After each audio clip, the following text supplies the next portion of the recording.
सेवा जोहार। मैं देवरावन मलावी, जिला छिंदवाड़ा से।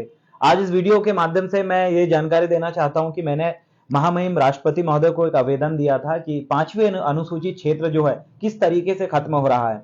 आज आदिवासी जो अंचल क्षेत्र है वहां पर लगातार बांध बन रहा है। बहुत सारे कोयलांचल क्षेत्र निकलने की वजह से वो एरिया से जो आदिवासी समुदाय है उनको किसी अन्य जगह विस्थापित कर दिया जाता है। इससे 5वीं अनुसूचित जो शेड्यूल एरिया है वो धीरे धीरे आदिवासी विहीन होता जा रहा है और जो आरक्षित क्षेत्र है वहां से आदिवासियों को कोई अन्य जगह बसाने की वजह से अब जो आदिवासी रिजर्व जो सिटी है या फिर आदिवासियों के लिए जो रिजर्व होने की वजह से जो ट्राइबल सब प्लान का जो पैसा आता है, पैसा कानून जो अभी लागू हुआ है उसको लेकर जनसंख्या के आधार पर जो एरियाज रहते हैं उसके लिए जो बजट आवंटित हुआ है उसका सही फायदा आदिवासियों को नहीं मिल पा रहा है, क्योंकि अधिकतर आदिवासी विस्थापन की वजह से कई गांवों में हमने देखा है कि 80%, 90%, 60% आदिवासी है।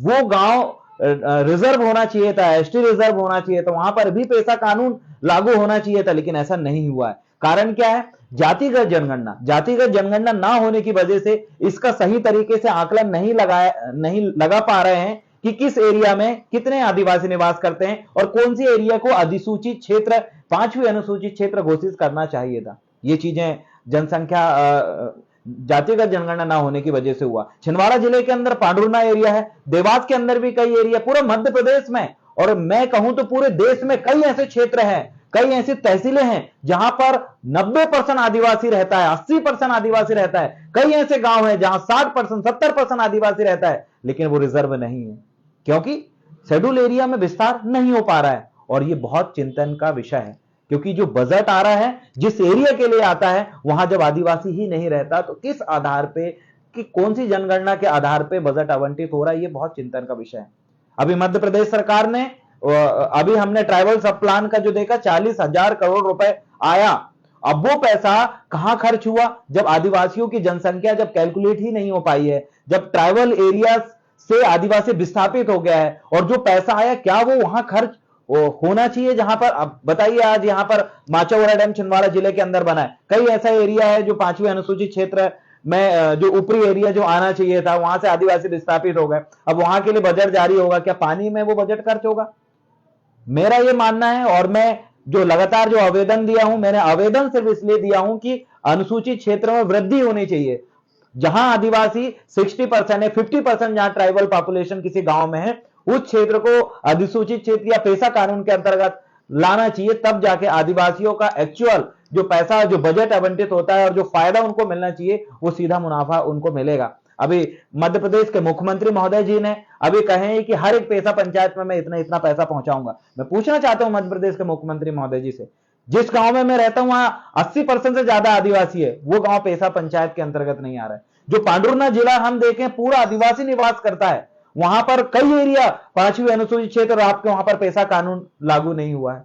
ये जो अनियमितताएं हैं जिससे आदिवासी समुदाय को जो फायदा मिलना चाहिए था वो फायदा नहीं मिल पा रहा है। और इसके लिए, और जब भी बात आएगी अधिसूचित क्षेत्र को बढ़ाने के, 5वीं अनुसूचित क्षेत्र में विस्तार की या पैसा पंचायत वाले एरिया की बढ़ाने की, तो सबसे पहले आपको यह देखना पड़ेगा कि वहां ट्राइबल पॉपुलेशन कितनी है, और ये तब पता चलेगा जब जनगणना होगी। तो ये बड़ी विडंबना है और आदिवासी लगातार विस्थापित होता जा रहा है और जहां से आदि विस्थापित हुआ है उसके लिए कोई पैराग्राफ तैयार नहीं है कि उसको विस्थापित करके किस शेड्यूल एरिया में बसाया गया। कोई उनका पूछताछ करने वाला व्यक्ति नहीं है। इस जिले से निकल के आदिवासी उस जिले में जाता है, उस जिले से निकल के इस जिले में जाता है और उसका जो मूलभूत अधिकार है और जो क्षेत्र है जहां पर उसकी रूढ़ी परंपरा को विधि का बल प्राप्त है, वो एरिया से जब वो निकल जाएगा तो उसके क्या संस्कृति की रक्षा हो पाएगी, क्या उसकी भाषा बच पाएगी, क्या उसकी परंपरा बच पाएगी? कल्चरल एक्सचेंज होने की वजह से आदिवासी धीरे धीरे अपनी मूल पहचान खोता जा रहा है और यह सबसे बड़ी वजह यही है कि अधिसूचित क्षेत्र घोषित नहीं है, और जो घोषित भी है तो वहां पर बिना पैसा पंचायत के अनुमति के या फर्जी अनुमति प्रस्ताव पास करके उस क्षेत्र को डुबोया जा रहा है और डुबोने के बाद वो क्षेत्र ही वहां पर से आदिवासी अपने मूलभूत स्थान से छिन्न भिन्न अवस्था में पहुंच जाता है। ये बहुत चिंता का विषय है। इसलिए मैं ये निवेदन कर रहा हूं आज इस वीडियो के माध्यम से और मेरे ज्ञापन आवेदनों के माध्यम से लगातार मैंने निवेदन किया, मुख्यमंत्री जी से निवेदन किया, प्रधानमंत्री जी को लेटर लिखा, महामहिम राष्ट्रपति महोदय को लिखा, महामहिम राज्यपाल को मैंने लेटर लिखा। उन लेटरों का मेरे पास जवाब नहीं आया, लेकिन मैं यही सवाल आज भी मैं पूछ रहा हूं कि अनुसूचित क्षेत्र में वृद्धि क्यों नहीं हो रही है? जहां 50% आदिवासी रहता है, उसको पेशा कानून के दायरे में उस गांव को क्यों नहीं लाया जा रहा है? या जिन क्षेत्रों में कई ऐसी तहसील है जहां आदिवासी पूरा 80%, 50% से ज्यादा निवास कर रहा है, उन क्षेत्रों को 5वीं अनुसूचित क्षेत्र घोषित क्यों नहीं किया जा रहा है? और ये कब होगा? और मैं मध्य प्रदेश की जो आदिवासी सलाहकार परिषद है, उसके अध्यक्ष माननीय मुख्यमंत्री जी हैं, उनसे भी निवेदन करना चाहता हूं, आप इस बारे में अगर कड़ाई से फैसला लेंगे, सुझाव अगर महामहिम राज्यपाल के माध्यम से राष्ट्रपति महोदय तक अगर पहुंचाएंगे, तो इसमें जरूर कार्रवाई होगी। हाँ, इसमें कार्रवाई होगी। धारा 244 के अंतर्गत जो जनजातीय प्रकोष्ठ के जो पदाधिकारियों की नियुक्ति हुई है, जिनकी 2.5 लाख रुपए पेमेंट है और जिनका काम स्पेशली राज्य सरकार को आदिवासी मामलों संबंधित सूचनाएं, जानकारी देने का जो काम है, आज बताइए वो जनजातीय प्रकोष्ठ के जो पदाधिकारी है, उनके द्वारा क्या काम किया जा रहा है? आज आप देखिए, बहुत सारी संस्थाएं काम कर रही है जो डेटा कलेक्शन का काम करती है, उनका डेटा का क्या यूज हुआ? ये अपने आप में बहुत चिंतन का विषय है। इसीलिए 5वें अनुसूचित क्षेत्र में वृद्धि होनी चाहिए। पेशा कानून वाले एरियाओं में जो है बढ़ोतरी होनी चाहिए। ऐसे क्षेत्रों, ऐसे गांव को चुना जाए जहां पर 50% से ज्यादा आदिवासी है और उन गांव को पेशा पंचायत के दायरे में लिया जाए, क्योंकि 50% जो आदिवासी रहता है वो अपनी संस्कृति परंपराओं के हिसाब से रह रहा है, वो आज भी अपने जो फैसले पंचायत में कर रहा है, और ऐसे एरिया जो है जरूर पेशा कानून उस एरिया में आना चाहिए। और इसके लिए मैं मांग करता हूं, इस वीडियो के माध्यम से मैं जनता जनार्दन तक और संबंधित अधिकारियों विभाग तक अपना इस निवेदन को पहुंचाना चाहता हूं। बहुत बहुत धन्यवाद।